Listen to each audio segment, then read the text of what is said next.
What's going on, guys? Daryl Williams with Happy Fit Channel. So I want to talk about diet today, as I've been pretty much focusing on here for a little while now.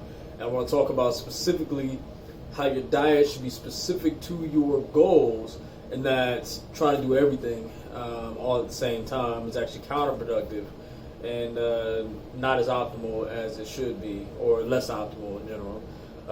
So if you haven't already, go ahead and like and subscribe down below to be the key block for future videos and updates on tips and tricks on how to make them fucking gains. But let's move on.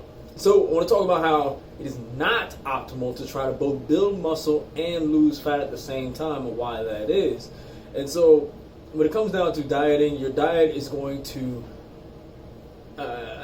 augment or improve on the current program that you are following. However, your program, depending on what your goals are, if your goals is practice to be a better gymnast or whatever, really your diet is probably going to consist of eating as much as you possibly can to be able to maintain your size and strength, because you're burning a shit ton of calories in a day's training. If your goal is to be a power lifter, maybe eat an absolute shit ton of food to be able to maintain your strength. However, for the average person, those needs aren't at all that strenuous as to you have to just eat whatever isn't nailed down. A lot of us are going to have to actually measure what we eat and to what direction we're measuring can actually improve our results and help us reach our goals. So when it comes to muscle building, ideally you want to be in a caloric surplus to be able to gain muscle.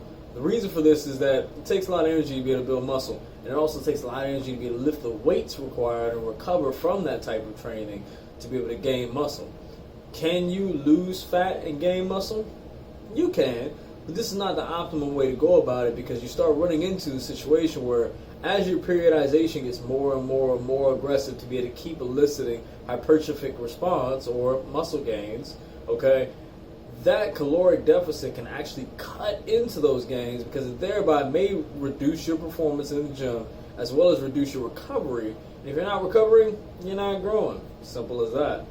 On the opposite side, when it comes to fat loss, okay, a fat loss diet needs to be used. I keep seeing people talking about, eat at maintenance. You'll be able to put on some muscle and lose fat. This is not fucking optimal. Put yourself in a caloric deficit. Science has proven again and again that this seems to be the most consistent and reasonable approach to be able to lose fat. Okay? If you want to change your body fat composition, put yourself in just a slight deficit. I recommend as little as 300 calories to start off from your maintenance. About 300 calories. Is the weight going up? No. Is it going down? No. Maybe cut about 100 to 200 calories. You don't want to go too aggressive in the beginning. A lot of people just go right in to the 500 calories. And this may be more than what they actually need for the scale to start going down. You want it to be a slow process to lose fat, so that way you're not also losing muscle. Again, another thing you want to look at is supplementation. Okay? Depending on how hard you're training, it may be worth supplementing different types of vitamins that may enhance your recovery and prevent you from burning out while you're going through the 16 or 20 or even 30 week cycles. 30 weeks on definitely the long run, but nonetheless at least 20 week cycles that a lot of people follow to be able to make those gains. This one was a pretty simple video, so I feel like it's one of those things that people really get messed up. They shouldn't, really.